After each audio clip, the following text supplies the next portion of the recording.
Belajar bahasa Arab lebih mudah bersama Aisar. Aku bisa bahasa Arab.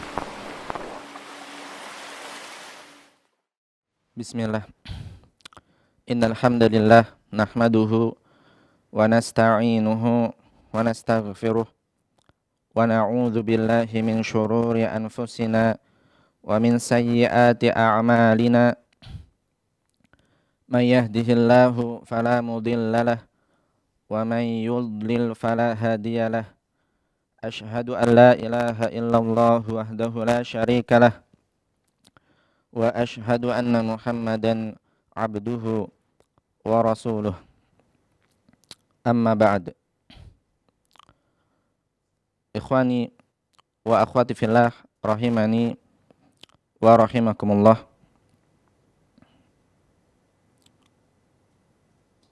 Sesungguhnya Allah telah menurunkan petunjuk wahyu berupa Al-Quran dan hadis-hadis Nabi Muhammad sallallahu alaihi wasallam kepada manusia.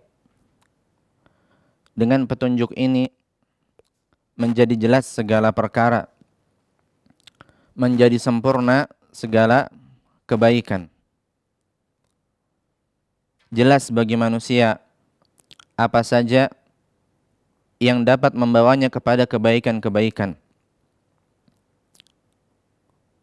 Dan jelas pula bagi mereka apa saja yang harus dia hindari dari keburukan-keburukan. Dan hal ini tidaklah samar bagi mereka yang diberikan ilmu dan pemahaman. Al-Quran yang mulia turun dengan bahasa yang paling mulia, bahasa yang paling fasih, bahasa yang paling jelas, bahasa yang paling luas kosakatanya, bahasa yang paling banyak mengandung makna-makna yang mewakili jiwa, yaitu bahasa Arab. Allah Azza wa Jalla berfirman, Inna anzalnahu Qur'anan Arabiyyan la'allakum ta'qilun. Yang artinya sesungguhnya kami menurunkannya berupa Al-Quran dengan bahasa Arab supaya kalian mengerti. Kemudian Nabi kita Muhammad sallallahu alaihi wasallam adalah orang Arab yang paling fasih bahasanya. Perkataan-perkataan yang keluar dari lisan beliau yang mulia datang dengan bahasa Arab.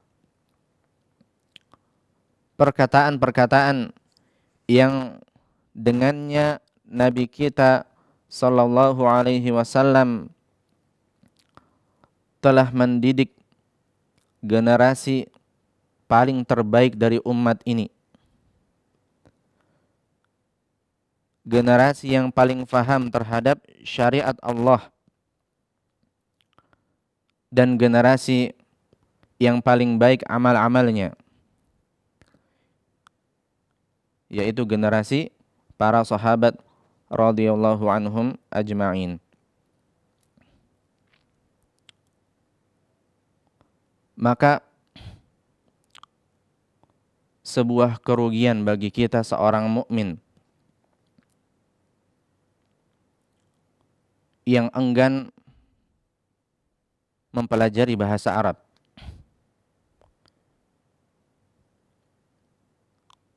Sungguh kita mengaku bahwasanya kita mencintai Nabi Muhammad sallallahu alaihi wasallam. Dan bahkan semestinya kita mencintai Nabi Muhammad sallallahu alaihi wasallam melebihi kecintaan kita pada anak-anak kita, istri-istri kita, dan melebihi kecintaan kita pada orang tua kita bahkan. Maka alangkah ruginya kita sebagai seorang mukmin yang jauh dari penguasaan bahasa Arab, yang enggan mempelajari bahasa Arab. Padahal bahasa Arab ini adalah bahasa yang dengannya Al-Quran diturunkan. Bahasa yang dengannya Nabi kita yang mulia Muhammad sallallahu alaihi wasallam berbicara. Maka manakah lagi yang paling sedih jika seseorang yang mencintai orang lain akan tetapi dia tidak mengerti bahasa orang yang dia cintai.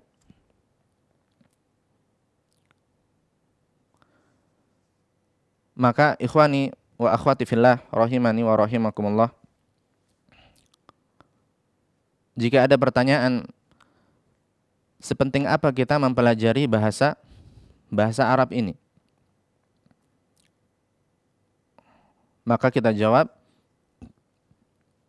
sebesar kepentingan kita untuk memahami syariat Islam ini. Sepenting apa kita mempelajari bahasa Arab? Sebesar kepentingan kita untuk memperbaiki diri dan amal-amal ibadah kita. Sepenting apa kita mempelajari bahasa Arab? Sebesar kepentingan kita untuk berlari dari neraka dan mencari jalan menuju surga.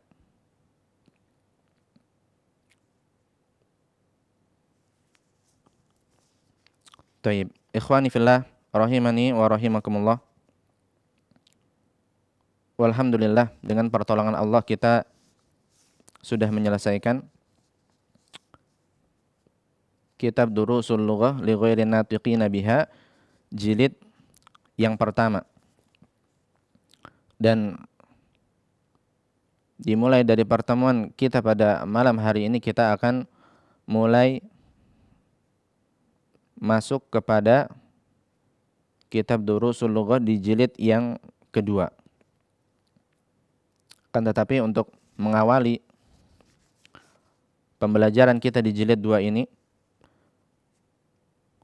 sebagai pengingat, ana ingin sedikit menyampaikan bagaimana cara kita mengambil faedah dari pembelajaran bahasa Arab kita ini. Bagaimana kita mengambil faedah dari pembelajaran bahasa Arab kita ini. Yang pertama adalah tentunya kita mengikhlaskan niat kita kepada Allah untuk mempelajari bahasa Arab ini.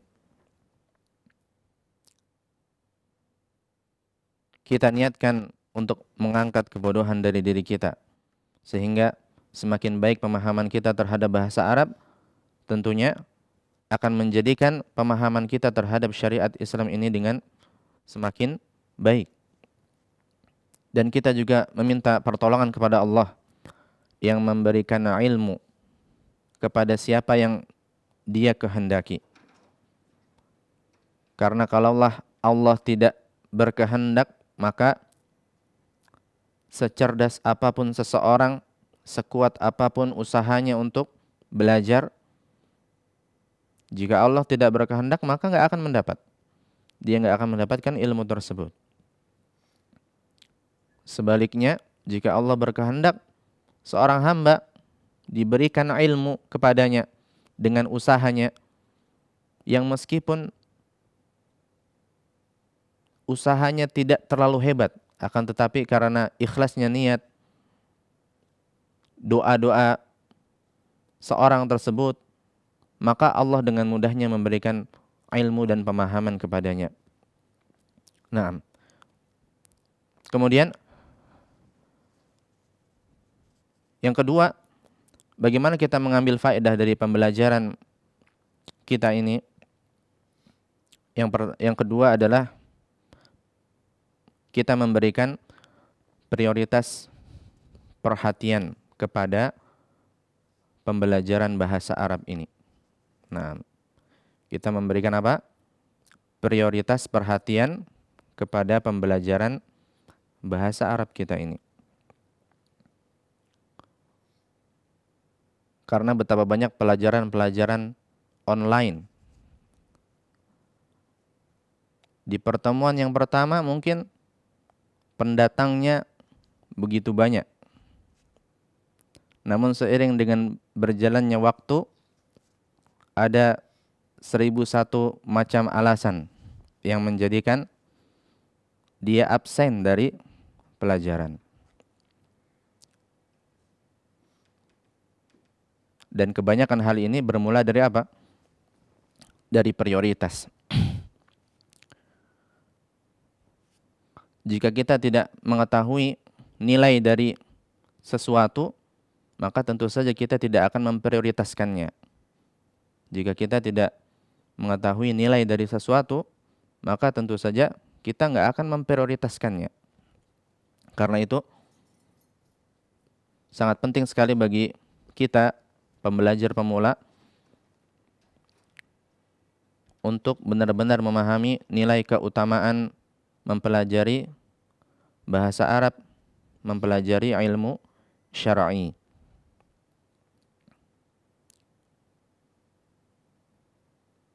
Kemudian yang ketiga, cara kita mengambil faedah dari pembelajaran kita ini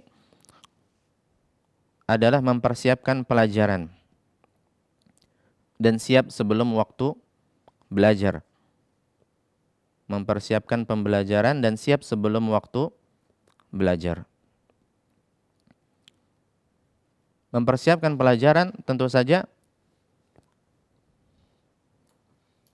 jika pembelajaran kita dilaksanakan secara online seperti ini, tentu kita harus menyiapkan tempat yang baik, tempat yang kondusif. Begitu juga sarana yang memadai, seperti smartphone, jika memang pakai smartphone, ataupun laptop. Lebih baik jika misalkan sebagian orang mungkin lebih nyaman memakai laptop, maka dipersiapkan. Begitu juga dengan kuota dan semacamnya. Dan ini perlu. Di zaman sekarang, pembelajaran kita banyak dilakukan secara online. Maka ada hal-hal yang perlu kita persiapkan agar pembelajaran online kita efektif. Sama seperti kita belajar secara offline. Secara offline, Masya Allah, sebagian ikhwan-ikhwan kita datang sebelum waktunya. Dan ini adalah yang semestinya seperti itu. Dia sudah mempersiapkan segalanya. Tapi ketika pembelajaran kita jadikan secara online, yang mana hal itu kita pandang tampaknya lebih mudah. Tapi ternyata apa yang terjadi? Karena tidak perhatian dengan hal-hal yang seperti tadi, maka jadilah pembelajarannya tidak efektif.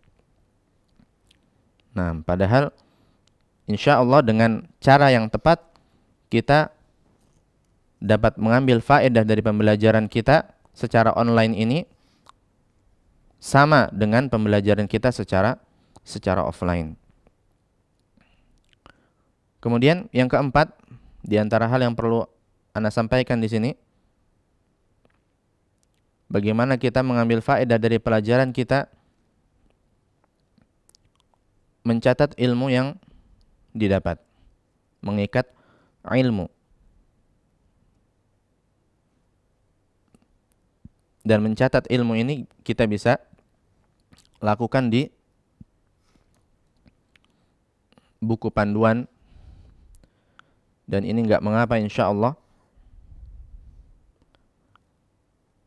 ataupun di buku tulis yang khusus. Dan ini penting, betapa sering di kelas kita mendapatkan sebuah faedah baru dan kita berhusnuzon bahwasanya kita akan mengingatnya, tapi nggak sampai sehari 2 hari akhirnya terlupa.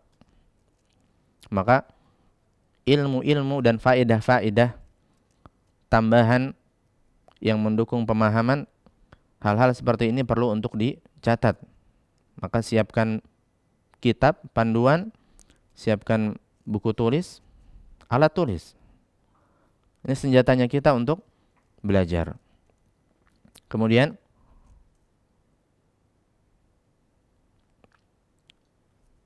berikutnya,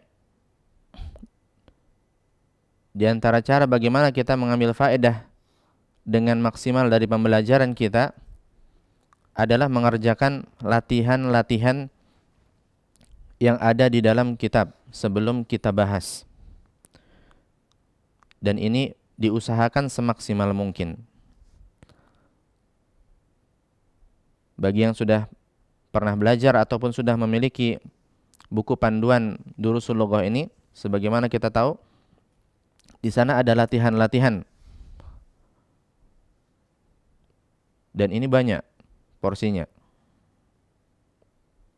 Dan akan sangat ideal kalau kita mengerjakan latihan-latihan ini terlebih dahulu sebelum kita masuk ke dalam kelas online. Sebisanya. Nah, jika ada yang tidak dipahami, maka kita bertanya kepada kawan-kawan kita. Dan walhamdulillah saat ini program Ayasar sudah memiliki grup diskusi di WhatsApp. Mudah-mudahan ini dapat membantu para pelajar untuk bisa saling berbagi faedah, untuk bisa saling bertanya jawab, berdiskusi tentang permasalahan ataupun pembahasan pelajaran yang ada di kelas. Kemudian berikutnya, bagaimana kita mengambil faedah dari pelajaran kita ini adalah tentu saja dengan mengulang pelajaran, dengan memurajaah, mengulang pelajaran yang sudah kita pelajari di dalam kelas. Dan ini sebagaimana sudah sering kita ingatkan, mengulang pelajaran ini adalah hal yang mesti dan niscaya dalam belajar. Jika kita ingin mendapatkan progres yang baik dalam pembelajaran, maka kita mesti mengulang-ulang pelajaran sampai apa? Sampai kita menguasainya dengan baik. Sampai itqan, menguasai pelajaran yang kita pelajari di kelas dengan baik. Sehingga itu adalah modal kita. Kemudian ketika masuk ke kelas pertemuan berikutnya, kita tambah lagi modal kita. Nah, pada pertemuan berikutnya kita sudah murojaah, itulah modal kita tambah lagi ilmunya, dan seperti itu seterusnya. Bukan dengan cara apa? Meniadakan murojaah, masuk ke dalam kelas, nah, kemudian berusaha memahami tanpa mencatat, bahkan kemudian masuk ke pertemuan berikutnya tanpa adanya murojaah. Materi di pertemuan yang lalu masih 50%, ingat. Kemudian masuk ke pertemuan yang ketiga, materi pertemuan pertama sudah 20% ingatnya. Sehingga habis modal kita yang sudah kita kumpulkan ketika belajar di dalam kelas, habis begitu saja. Seperti itu terus-menerus selama pembelajaran, sehingga pembelajarannya nggak mencapai target yang kita inginkan. Walaupun tentu saja faedah senantiasa ada bagi mereka yang berusaha untuk belajar, sekecil apapun usahanya. Namun tentu saja kita ingin supaya pembelajaran kita dapat efektif, mencapai kepada target yang kita inginkan.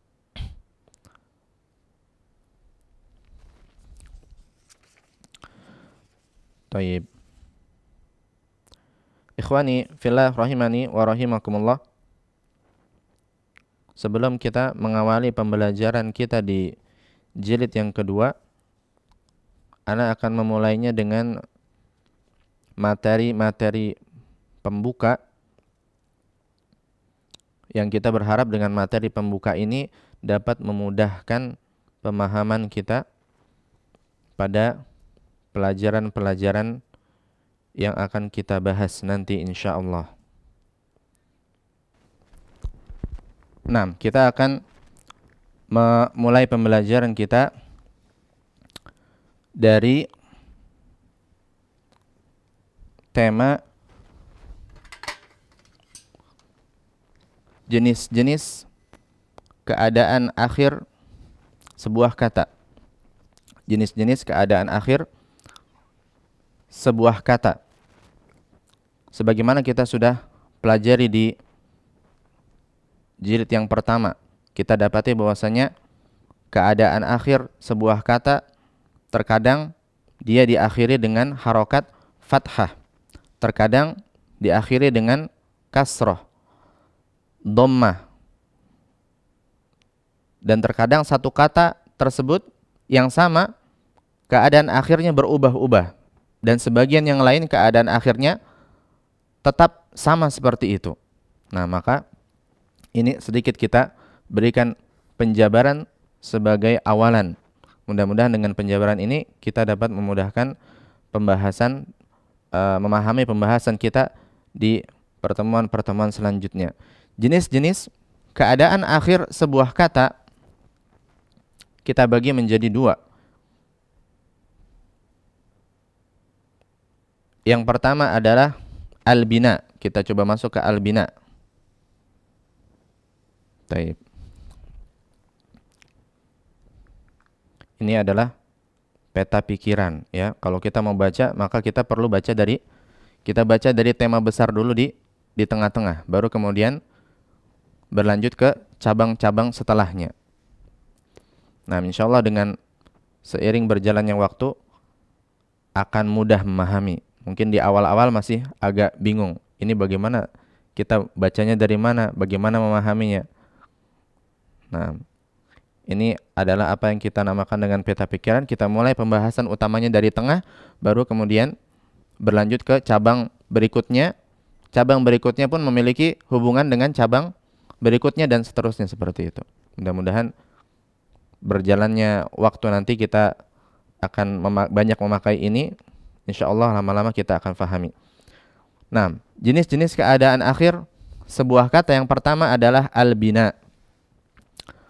Al-bina pengertiannya luzumu akhiril kalimah halatan wahidatan li ghairi amilin. Maknanya tetapnya akhir sebuah kata dalam satu keadaan tanpa adanya amil, tanpa adanya sebab tertentu. Tetapnya akhir kata dalam satu keadaan. Misalkan dia senantiasa tetap dalam keadaan harokat fathah di akhir, atau dia senantiasa dalam keadaan sukun di akhir. Mithaluhu, contohnya adalah kam. Kam artinya apa artinya? Ibnu? Berapa? Tayyib. Nah, kam kitaban indaka misalkan. Ini sudah berlalu ya mengenai kam. Ada berapa buku yang kamu miliki? Kam kitaban indaka. Kam kita katakan dia senantiasa berada dalam satu keadaan di akhirnya. Asalnya seperti ini, ya ini sukun. Sukun ini asalnya nggak akan berubah menjadi dhammah atau fathah. Tetap dalam satu keadaan. Begitu juga aina. Misalkan aina, di mana? Ainal kitabu, di mana kitab tersebut?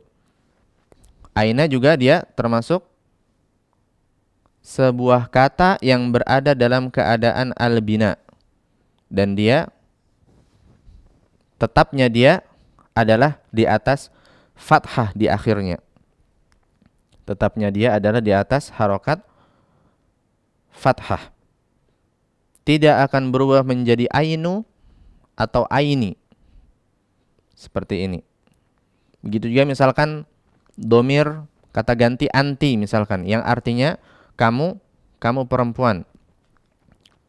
Nah, kalau untuk makna kamu perempuan tentu saja dia berharokat kasroh senantiasa, tidak akan berubah menjadi dhammah antu. Nah, atau anta. Kalau anta maknanya beda lagi. Mukhatab mudzakkar. Orang kedua laki-laki, kamu laki-laki. Nah, ini adalah contoh kata-kata yang berada dalam keadaan al-bina tadi. Apa itu al-bina? Tetapnya keadaan akhir suatu kata dalam satu keadaan tanpa adanya sebab. Sudah seperti itu. Nah, tidak perlu kita mencari sebab-sebabnya. Thayyib. Dan diantara contohnya adalah asmaul istifham, isim-isim yang digunakan untuk bertanya, begitu juga domair, domir, anti, anta, huwa, hiya. Maka yang seperti ini keadaan akhirnya senantiasa tetap dalam satu keadaan. Ada yang berada tetap di atas keadaan dhammah, ada yang tetap di atas keadaan fathah, ada yang tetap di atas keadaan kasroh. Masing-masing kata berbeda. Kita hanya perlu menghafalkannya saja. Hafalan sudah. Taib, ini adalah jenis yang pertama. Kemudian jenis yang kedua, jenis-jenis keadaan akhir sebuah kata adalah al-i'rab. Al-i'rab. Taib, kita bacanya dari mana? Dari tengah. Kita baca dari tengah. Nah, di antara jenis keadaan akhir sebuah kata adalah yang kedua al-i'rab. Apa itu al-i'rab? Huwa. Taib, ini huwa maksudnya berarti kita masuk ke pengertian, ta'rif. Pengertian yang mudah. Taghyiru awakhiril kalimi bisababi dukhulil amil. Nah, taghyiru awakhiril kalim bisababi dukhulil amil. Artinya perubahan akhir-akhir kata-kata karena sebab masuknya amil. Perubahan akhir-akhir kata-kata karena sebab masuknya amil. Taib. Al-amil secara bahasa dia artinya apa? Pekerja. Dan amil ini adalah kita katakan dan kita akan bahas nanti, dia adalah sebab. Sebab-sebab perubahan pada akhir-akhir kata. Sebuah kata. Dialah sebabnya. Contoh yang sudah pernah kita ambil adalah mengenai keadaan jar. Keadaan i'rab jar. Sebuah kata yang berada setelah huruful jar, di antaranya adalah min misalkan. Maka min ini adalah amil jar. Dia adalah pekerjanya jar gitu ya secara bahasa. Dia adalah amilul jar. Dia menjadikan kata setelahnya berada dalam keadaan jar.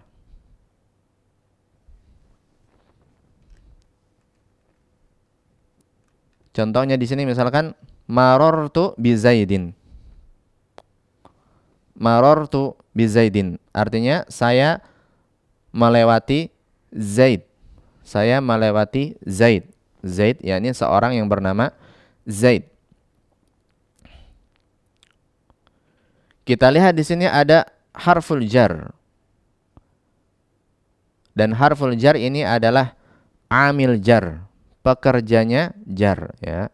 Dialah yang bekerja, dialah sebab yang menjadikan kata setelahnya yaitu Zaidin di sini berada dalam keadaan jar. Sehingga kalau dia berada dalam keadaan jar, sebagaimana kita sudah pernah katakan, maka kita berikan tanda aslinya adalah harokat kasroh di akhir. Taib. Harokat kasroh di akhir. Maka sebabnya adalah harful jar, yaitu harful ba, dan akibatnya adalah ini, yaitu harokat kasroh yang ada di akhir kata setelahnya. Naam. Sebagaimana sudah kita singgung ya di akhir pertemuan jilid yang pertama lalu, kita sedikit singgung mengenai keadaan jar. Sebabnya adalah huruful jar yang pertama. Yang kedua sebabnya adalah adanya mudhof, menjadikan kata setelahnya berada dalam keadaan jar, sehingga kita perlu memberikan tanda jarnya, yaitu kasroh. Kasroh di akhir. Nah, contoh yang lain misalkan di sini kharaja Zaidun. Nah, kita lihat dalam kalimat ini Zaidun saat ini tidak berharokat kasroh. Nah, tidak berharokat kasroh, berubah dia, keadaan akhirnya menjadi dhammah. Kharaja Zaidun. Zaidun telah keluar. Berubah keadaan akhirnya menjadi dhammah. Ada amil, ada sebab yang menjadikan dia berubah. Kita berikan contohnya di sini. Sebabnya adalah fi'il. Fi'il, kata kerja, butuh kepada fa'il, pelaku. Dan di sini Zaidun harus menjadi pelakunya, harus menjadi fa'il. Dan fa'il termasuk isim yang berada dalam keadaan rofa. Sebagaimana nanti kita akan bahas. Salah satu jenis i'rab adalah rofa. Yang jelas, kita lihat di sini Zaidun di satu waktu dia berakhiran dhammah, di waktu yang lain dia berakhiran fathah, di waktu yang lain dia berakhiran kasroh. Nah, maka ini adalah yang dimaksud di sini, perubahan akhir-akhir kata. Taib, perubahan akhir-akhir kata bisa berupa berubahnya harokat di akhir kata tersebut. Ada yang dhammah tiba-tiba berubah menjadi fathah, di tempat yang lain berubah menjadi kasroh. Adapun mengenai amil, kita akan bahas sedikit demi sedikit sesuai dengan materi yang ada di kitab. Nah, jadi kita membangun pemahaman kita sedikit demi sedikit, tidak sekaligus, untuk mempermudah pemahaman. Mudahnya, amil ini adalah sebab perubahan akhir, dan perubahan akhirnya ini adalah akibat dari amil. Perubahan akhirnya adalah berupa, diantaranya adalah perubahan harokat-harokat akhir ini. Taib. Ini adalah al-i'rab. Mudahnya i'rab itu adalah perubahan akhir-akhir kata. Al-bina itu adalah tetapnya keadaan akhir kata. Nah, sudah mudah ya, dibuat mudah saja, jangan dibuat pusing. Taib. Kemudian kita berlanjut ke pembahasan berikutnya. Setelah kita membahas jenis-jenis keadaan akhir sebuah kata, ada yang dalam keadaan al-bina kata tersebut, ada yang berada dalam keadaan i'rab. Dan sebagai tambahan faedah, di awal pembelajaran kita sudah pernah katakan bahwasanya kata dalam bahasa Arab secara garis besar kita bagi menjadi 3.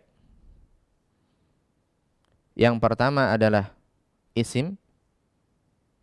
Yang kedua apa, Akh Ibnu? Fi'il. Nah, isim kita mudah artikan dengan kata benda. Fi'il kata kerja. Yang ketiga huruf. Nah, hurufun ja'at lima'nan. Huruf yang memiliki makna seperti min, waw, ila, ala, ini semua adalah huruf. Sebagai tambahan faedah, maka huruf itu, huruf-huruf yang memiliki makna itu semuanya berada dalam keadaan al-bina. Keadaan akhirnya selalu tetap. Kita bisa lihat misalkan ala, keadaan akhirnya selalu dalam keadaan sukun pada alif di akhir. Atau min, keadaan akhirnya asalnya selalu sukun. Waw, harful waw yang artinya dan, keadaan akhirnya adalah fathah. Ini semua adalah huruf, dan huruf itu dia berada dalam keadaan bina. Keadaan akhirnya selalu tetap. Adapun isim, kata benda, maka sebagian isim berada dalam keadaan i'rab, artinya menerima i'rab, menerima perubahan, dan sebagian lainnya berada dalam keadaan al-bina. Begitu juga fi'il. Fi'il juga sebagiannya berada dalam keadaan i'rab, menerima i'rab, dan sebagiannya berada dalam keadaan al-bina. Sebagaimana nanti kita akan bahas sedikit demi sedikit sesuai materi yang ada di dalam kitab insyaallah. Thayyib. Nah, kemudian setelah kita membahas mengenai jenis-jenis keadaan akhir sebuah kata, kita lebih dalam membahas mengenai al-i'rab. Nah, karena ini nanti akan sangat membantu insyaallah pada pemahaman kita di pelajaran-pelajaran berikutnya. I'rab ini memiliki jenis-jenis. Jenis-jenis i'rab ini adalah tema utamanya sekarang. Jenis-jenis i'rab. Yang pertama dia adalah raf'un.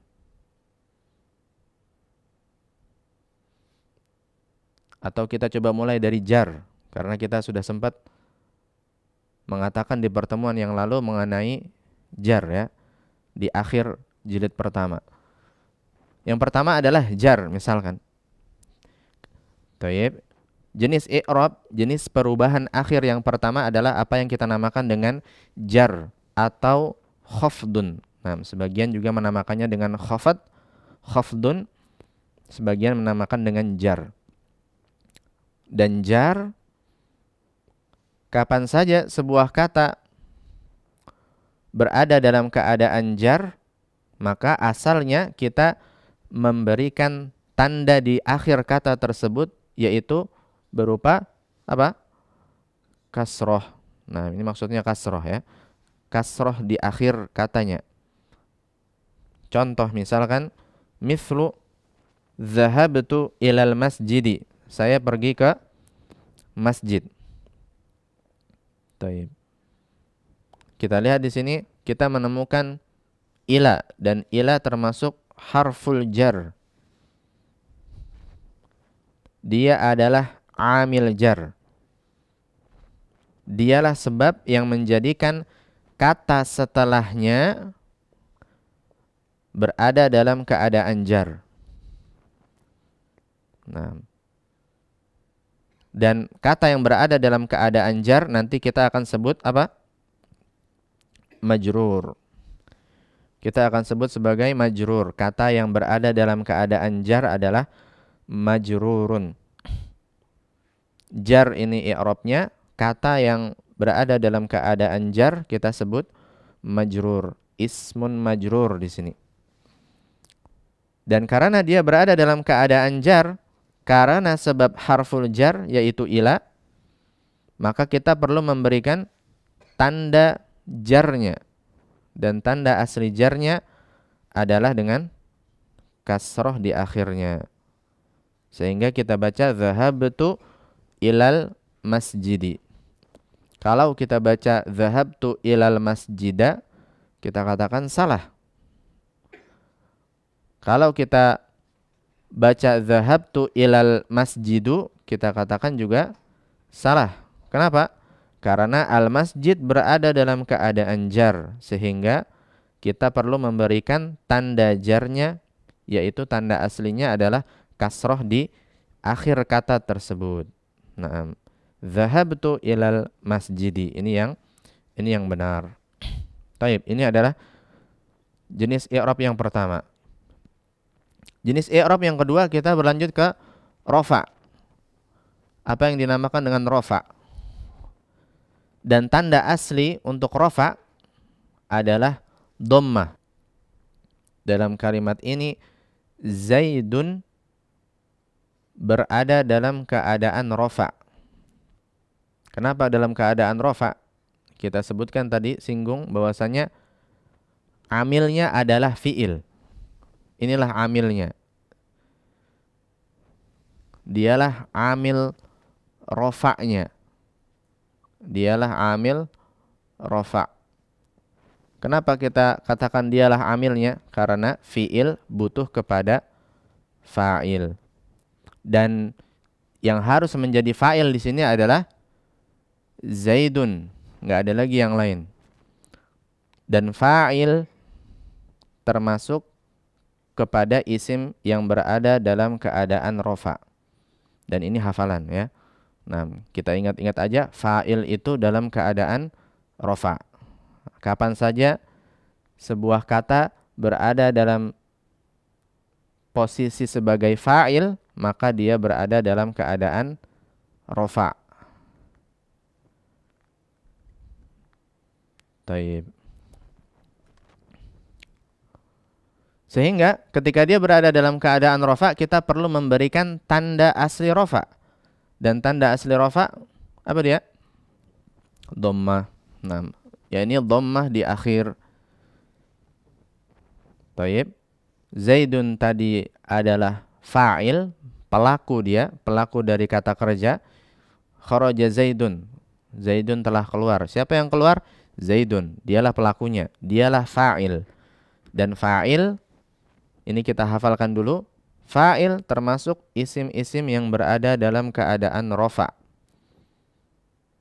Nah, isim-isim yang berada dalam keadaan i'rab rofa. Fa'il. Ini hafalan. Kita hafal saja dulu. Sehingga di sini Zaidun sebagai fa'il, maka dia berada dalam keadaan rofa, dan kita perlu memberikan tanda rofa baginya. Dan tanda rofa baginya adalah dhammah. Inilah tanda aslinya, yaitu dhammah di akhir. Seandainya kita baca kharaja Zaidin, maka ini salah kita katakan. Kalau ada yang mengatakan kharaja Zaidin, akhta'ta. Nah, ente telah salah gitu. Kenapa? Karena Zaidun berada dalam keadaan rofa. Amilnya, sebabnya adalah fi'il tadi. Nah, fi'il butuh fa'il, butuh pelaku, kata kerja. Zaidun harus jadi fa'il. Nah, jadi kan sebabnya adalah fi'il. Dan fa'il termasuk isim yang berada dalam keadaan rofa. Maka kita berikanlah tanda rofa baginya. Dan tanda asli rofa adalah dhammah. Kita berikan dhammah. Tidak kita berikan kasroh, tidak kita berikan fathah. Jenis i'rab berikutnya adalah nasab. Nasbun. Ini adalah jenis i'rab yang ketiga, adalah nasbun. Tanda aslinya adalah fathah. Taib. Contoh misalkan ishtaraitu darrajatan. Ishtaraitu darrajatan. Apa artinya ini? Ibnu. Ishtaraitu darrajatan. Ishtara yashtari. Apa artinya? Membeli. Nah, taib, ahsan. Saya telah membeli sepeda. Nah, saya telah membeli sepeda. Taib. Di sini darrajatan, dia berada dalam keadaan nasab. Nah, kita fokus ke darrajah. Darrajatan di sini berada dalam keadaan nasab. Siapa sebabnya? Siapa amilnya? Amil nasabnya yang menjadikan dia dalam keadaan nasab. Tadi kita katakan amil adalah sebab. Sebab yang menjadikan dia dalam keadaan nasab adalah fi'il ini, yaitu ishtara, yang artinya membeli. Dia adalah fi'il yang membutuhkan objek. Dia adalah fi'il yang membutuhkan objek. Dalam bahasa Arab kita sebut maf'ulun bihi.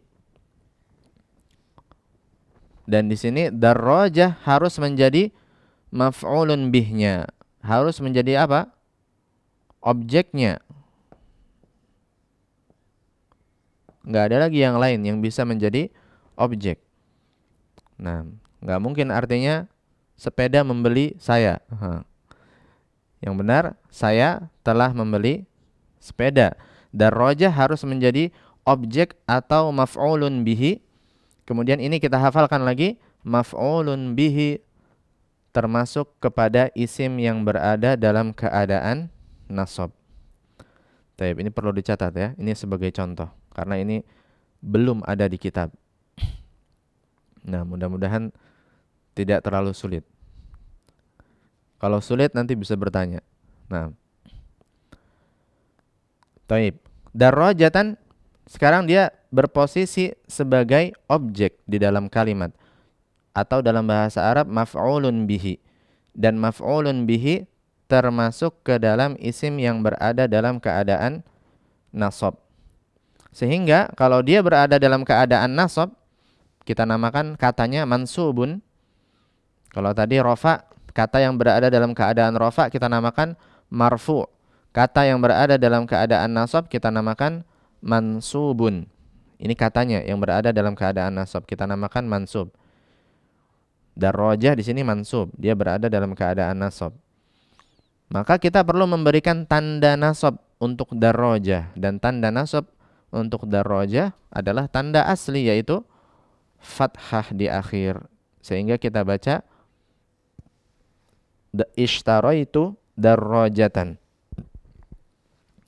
Tidak kita baca darrajatun, tidak kita baca darrajatin. Ishtaraitu darrajatan. Mafhum? Akh Ibnu? Taib. Nah, kalau peserta di studio bisa langsung tanya ya. Kecuali kalau peserta di rumah masing-masing, nanti ada kesempatan yang lain.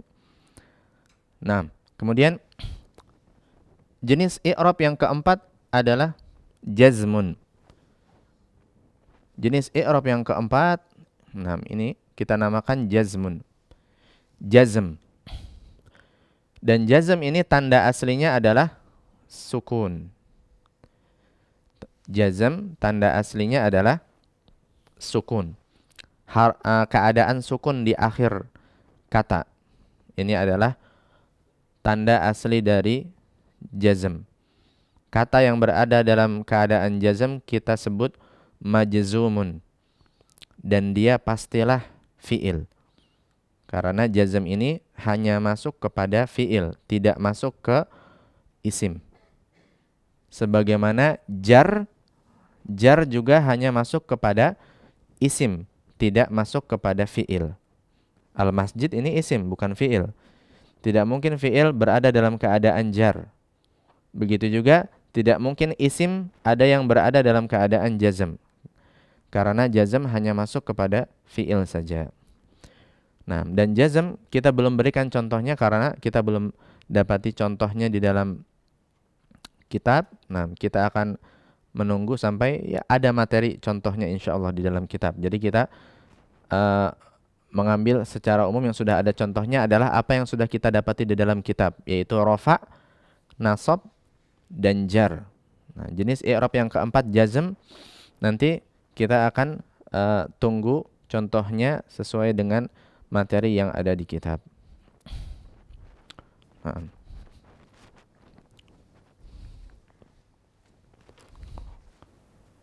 Taib. Akh Ibnu, ada pertanyaan? Mafhum? Insyaallah paham Ustaz. Taib. Nah, ahsan.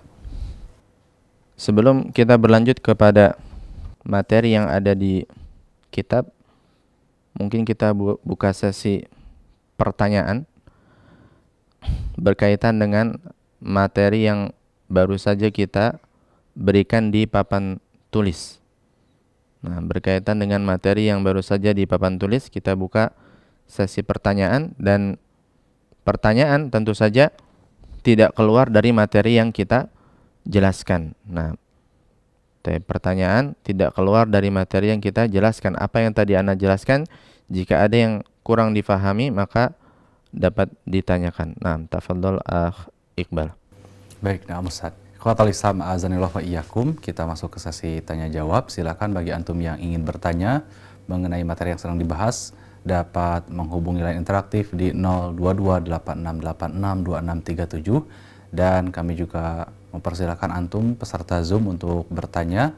Silakan dapat mengangkat tangan terlebih dahulu. Dan bagi antum yang ingin bertanya melalui pesan singkat atau WhatsApp, silakan dapat mengirimkan pertanyaannya ke nomor 0811227476. Nah. Assalamualaikum. Ya, silakan. Dengan siapa di mana? Dengan Rita. Ya, ahlan wa sahlan ukhti Rita. Pak Ustadz, coba jelaskan lagi tentang maf'ulun bih. Taib. Nah, Ya. berkaitan dengan maf'ulun bih tadi kita contohkan kalimatnya adalah ishtaraitu darrajatan. Nah, ishtaraitu darrajatan, yang artinya saya telah membeli sepeda. Nah, di sini kata yang berada dalam keadaan nasab adalah darrajah. Dari mana kita tahu siapa amil nasabnya? Amil nasabnya tadi kita katakan apa dia? Ibnu Ishtara Ustaz. Taib. Ishtara, fi'il ishtara yang artinya adalah membeli. Nah, ishtara ini adalah fi'il yang membutuhkan objek. Taib. Ishtara, dia butuh kepada fa'il, dia juga butuh kepada objek.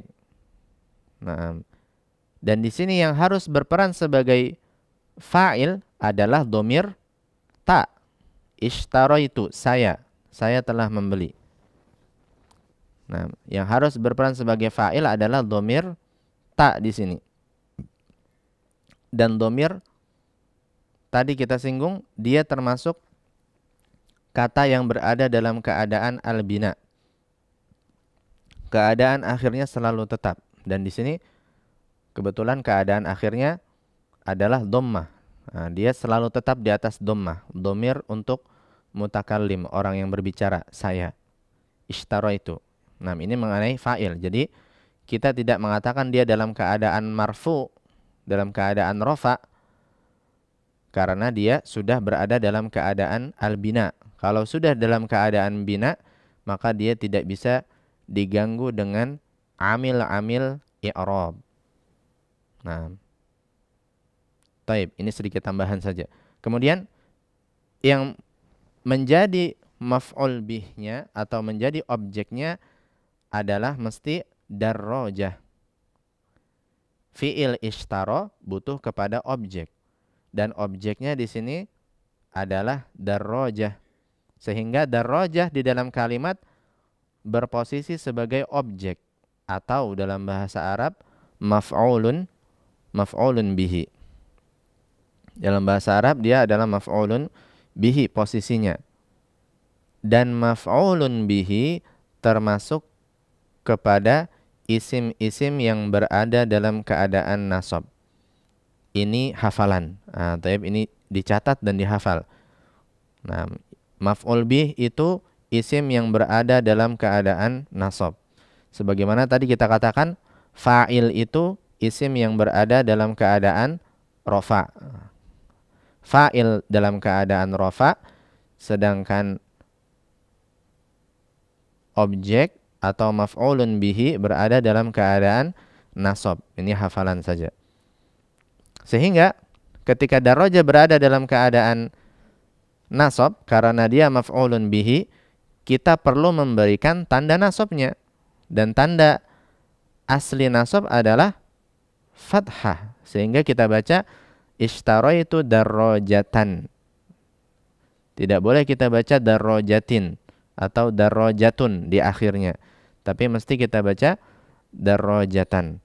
Karena dia berada dalam keadaan nasab. Dan tanda nasabnya adalah dengan fathah di akhir.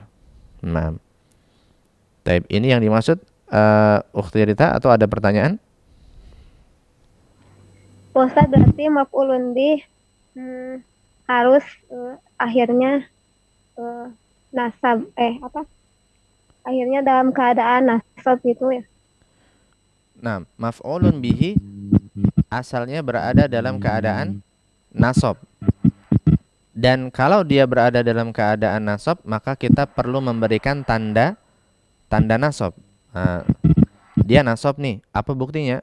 Kita perlu memberikan tanda nasab, dan tanda nasabnya adalah harokat fathah di akhir. Nah, itu tanda nasab untuk tanda asli untuk nasab, yaitu harokat fathah di akhir. Nah, tergambar Ukhti Rita, atau ada pertanyaan yang lain? Ya. Ya gitu aja Ustaz, makasih. Assalamualaikum warahmatullahi wabarakatuh. Taib. Nah, waalaikumsalam warahmatullahi wabarakatuh. Baik, terima kasih Ustaz atas jawabannya. Selanjutnya kami angkat pertanyaan yang masuk melalui WhatsApp dari Fajri di Lamongan. Assalamualaikum warahmatullahi wabarakatuh. Izin bertanya Ustaz, jika nama negara seperti Peru kemasukan jar, apakah dibacanya menjadi peri? Nah, Taib, kita katakan ini pembahasan yang berkaitan dengan isim yang tidak menerima tanwin. Kita katakan Peru ini, Anda nggak tahu kalau dalam bahasa Arab apakah Peru juga namanya ya. Nah, ini perlu dipastikan. Yang jelas Peru ini adalah nama yang ajam. Dia nama yang berasal dari non-Arab, dan dia termasuk kepada isim yang tidak menerima tanwin. Sedangkan isim yang tidak menerima tanwin, kita sudah sempat singgung, tanda jarnya bukan tanda asli. Nah, taib, ini faedah tambahan ya. Nah, tanda jarnya bukan dengan tanda asli, tapi dengan tanda cabang, yaitu fathah. Sebagaimana kita sudah sempat jelaskan. Kita hanya jelaskan pada pertemuan akhir di jilid yang pertama, kata yang tidak menerima tanwin atau al-mamnu' minas sarfi dalam keadaan jar, tanda jarnya adalah dengan fathah di akhir. Dan fathah ini nanti kita akan bahas sedikit demi sedikit. Fathah ini nanti dia termasuk tanda cabang dari jar. Dia termasuk tanda cabang dari jar. Jadi tidak hanya ada tanda asli, makanya kita berikan kata asli di sana. Kenapa? Nah, bukan karena ada yang palsu, tapi karena ada tanda cabang. Tanda cabang yang mewakili tanda asli. Nah, dan ini nanti akan datang pembahasannya ya. Nah, ini Iqbal. baik, syukron jazakallahu khairan Ustaz atas jawabannya. Baik, kita coba angkat penelpon yang masuk. Silakan. Assalamualaikum warahmatullahi wabarakatuh. Waalaikumsalam warahmatullahi wabarakatuh. Dengan Ibu Eti ya di Selacau. Ahlan wa sahlan. Pak Ustadz mau menanyakan apakah ada buku panduan rumus-rumusnya untuk belajar? Taib. Nah, ini saja Ibu Eti? Ya. Taib. Assalamualaikum warahmatullahi wabarakatuh. Waalaikumsalam warahmatullahi wabarakatuh. Nah, buku panduan untuk mempelajari ini tentu saja ada. Nah, karena ini adalah pembahasan berkaitan dengan nahwu. Nah, ini adalah pembahasan berkaitan dengan nahwu. Buku-buku yang langsung membahas mengenai kaidah-kaidah ini ada. Di antaranya misalkan Al-Muyassar fi Ilmin Nahwi atau Al-Muqaddimah Al-Ajurrumiyah. Ini adalah kitab-kitab yang langsung membahas kaidah-kaidah. Adapun dalam kitab Durusul Lughah ini, sebagaimana kita lihat, kita menyimpulkan kaidah-kaidah dari adanya hiwar-hiwar, nah, atau adanya teks-teks mungkin nanti, sehingga kita mempelajari bahasa terlebih dahulu. Kaidahnya kita jelaskan di kelas. Nah, dan ini kita katakan tentunya metode yang cukup baik. Karena mempelajari bahasa ini kita sama seperti kita melihat anak kecil yang sedang belajar bahasa. Nah, kita melihat anak kecil belajar bahasa, gimana dia belajar? Apakah dia langsung belajar ini subjek, predikat, objek, atau keterangan tempat, keterangan waktu? Enggak, mereka belajar kata, belajar mengucapkan kata, belajar menyusun kalimat, mempelajari struktur-struktur kalimat yang baru. Nah, baru nanti kaidah-kaidah dipelajari belakangan ketika sudah besar. Nah, dalam bahasa Arab ini kita namakan yang seperti ini ta'allumul lughah. Kita belajar ta'allumul lughah terlebih dahulu sebelum ta'allum 'anil lughah. Kita belajar bagaimana anak kecil belajar bahasa dulu. Seperti itulah kita belajar mempelajari struktur-struktur kalimat, bagaimana mengucapkannya dengan baik. Baru nanti kita mempelajari kaidah-kaidah. Nah, dan insya Allah kita masih berada di track atau jalan yang baik.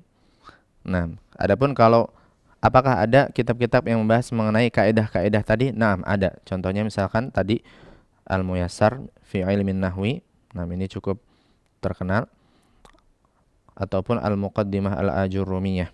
Ini juga kitab yang sangat baik untuk pemula. Walaupun tentu saja ini perlu dipelajari juga dengan bimbingan. Nah, Taib. Adapun pembelajaran Durusul Lughah kita ini, maka kita bisa ikuti apa yang ada di dalam kitab. Bersamaan dengan itu kita akan coba sedikit jelaskan kaidah-kaidah yang bisa kita simpulkan dari dalam kitab. Nah, wallahu a'lam. Baik, syukron jazakallahu khairan atas jawabannya. Semoga bermanfaat bagi penanya dan untuk kita semua. Baik, karena kita sudah masuk penghujung acara, seperti biasa kami persilakan kepada Ustadz untuk menyampaikan ikhtitam terlebih dahulu. Nah. Baik, ikhwani wa akhwati fillah rahimani wa rahimakumullah. Pada malam hari ini kita masih belum masuk ke Ad-Darsul Awal, pelajaran yang pertama di jilid yang kedua. Namun sebagai pembuka materi, ana sedikit jelaskan tadi hal-hal yang ana pandang baik untuk kita jelaskan saat ini agar mempermudah jalannya materi kita ke depan insyaallah. Dan tentunya materi yang disampaikan tadi barangkali masih menuai pertanyaan-pertanyaan. Maka ana katakan nggak masalah insya Allah. Jangan dibuat beban.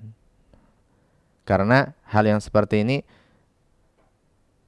akan terus kita ulang-ulang. Nah, kita akan tetap ulang-ulang di pelajaran-pelajaran kita selanjutnya. Bahkan nanti sampai bosan. Ya. Nah, jadi jangan khawatir mengenai beban materi yang tadi kita sampaikan. Karena memang mungkin agak berbeda caranya dan butuh penyesuaian. Dan begitu juga sudah mulai agak banyak tambahan faedahnya. Karena memang kita sudah masuk jilid yang kedua, kita sedikit tambah bobotnya. Nah, tapi jangan dianggap sulit. Adapun materi pembuka yang tadi Ana sampaikan, kita jelaskan tadi mengenai jenis keadaan akhir sebuah kata. Nah, sebagaimana kita sudah lalui contoh-contoh kata yang pernah kita temui, sebagian kata ada yang keadaannya berubah-ubah. Kadang dibaca dhammah di akhir, kadang dibaca fathah di akhir, kadang dibaca kasroh misalkan. Sebagian kata yang lain selalu dalam keadaan tetap, nggak berubah. Misalkan ada yang berada dalam keadaan sukun terus-menerus, misalkan kam. Ada yang berada di atas keadaan fathah terus-menerus, misalkan aina. Nah, ada yang berada di keadaan kasroh di akhirnya terus-menerus, yaitu misalkan domir anti. Nah, kamu perempuan. Dan ini kita bagi jenis-jenis keadaan akhir ini menjadi dua pembagian besar. Yang pertama adalah keadaan al-bina. Keadaan al-bina yaitu tetapnya keadaan akhir sebuah kata dalam satu keadaan tanpa ada sebab. Sudah dari sananya seperti itu. Gampangnya begitu ya. Nah, tetapnya keadaan akhir sebuah kata, nggak berubah dengan adanya sebab-sebab. Kata yang berada dalam keadaan al-bina kita namakan mabni. Nanti kita namakan mabni. Misalkan aina, maka aina ini kata yang mabni, berada dalam keadaan bina. Kenapa? Karena keadaan akhirnya tidak berubah. Nanti ada jenis-jenisnya. Apa saja isim yang berada dalam keadaan bina, apa saja fi'il yang berada dalam keadaan bina. Di antaranya tadi yang kita sudah sebut, domir-domir dan juga isim-isim yang digunakan untuk bertanya. Ini berada dalam keadaan bina, yaitu tetap keadaan akhirnya. Jenis yang kedua adalah al-i'rab. Al-i'rab yaitu perubahan akhir-akhir kata karena sebab masuknya amil. Perubahan akhir-akhir kata karena masuknya amil. Ada sebab, ada akibat. Sebabnya adalah amil, akibatnya adalah tanda-tanda asli jenis-jenis i'rab. Nah, tanda-tanda dari jenis-jenis i'rab. Contoh misalkan kharaja Zaidun, Zaidun dalam keadaan dhammah di akhir karena dia berada dalam keadaan rafa. Ra'aitu Zaidan, saya telah melihat Zaid. Nah, Zaidan berada dalam keadaan nasab karena dia berakhiran fathah. Nah, dia maf'ulun bih di sini. Karena itu dia dalam keadaan nasab. Nah, marartu bi Zaidin, saya melewati Zaid. Zaid berada dalam keadaan jar di sini karena ada harful ba. Nah, dan tanda jarnya adalah kasroh di akhir. Ini adalah al-i'rab, dan al-i'rab ini kita bagi menjadi 4 pembagian besar. I'rab tadi adalah perubahan akhir-akhir kata. Nah, kita ingatnya mudah seperti itu ya. Perubahan akhir-akhir kata kita sebut i'rab. Ada 4 jenis i'rab. Yang pertama rafa, yang kedua nasab, yang ketiga jar, yang keempat jazm. Rafa, tanda asli rafa adalah dhammah. Nah, dan akan ada tanda cabang-cabangnya. Tapi kita belum bahas saat ini. Tanda aslinya dhammah. Contohnya dalam kalimat tadi kharaja Zaidun. Zaidun berada dalam keadaan rafa. Kita sebut katanya marfu. Kata yang berada dalam keadaan rafa kita sebut marfu. Sebabnya adalah fi'il. Kharaja. Fi'il ini butuh fa'il. dan Zaid harus jadi fa'ilnya. Dan fa'il kita hafalkan, fa'il termasuk isim yang berada dalam keadaan rofa. Maka Zaid dalam keadaan rofa karena dia fa'il. Maka kita berikan tanda rofa'nya, yaitu apa? Dhammah di akhir. Kemudian yang kedua nasab. Nasab tanda aslinya fathah. Nah, contoh isim yang berada dalam keadaan nasab adalah maf'ulun bihi atau objek. Di sini dalam kalimat ishtaraitu darrajatan, saya telah membeli sepeda. Darrajah sebagai maf'ulun bihi, karena itu kita berikan tanda nasab di akhirnya, yaitu fathah. Jenis ketiga adalah jar. Jenis i'rab yang ketiga adalah jar. Kita sudah pernah bahas jar. Di antara amil-amil jar adalah huruf-huruf jar, begitu juga mudhof. Ini adalah amil jar. Dia menjadikan kata setelahnya berada dalam keadaan jar. Nanti kita sebut dia adalah majrurun. Dan tanda asli jar adalah dengan kasroh. Dan ada tanda cabang yang sudah kita pernah ambil, yaitu fathah. Kalau kita menemukan sebuah kata dalam keadaan jar dan dia adalah isim yang tidak menerima tanwin, maka tanda jarnya bukan dengan tanda asli, tapi dengan tanda cabang, yaitu fathah. Nah, nanti kita akan ambil sedikit demi sedikit insyaallah. Kemudian jenis i'rab yang keempat adalah jazm. Jazm tanda aslinya adalah sukun di akhirnya.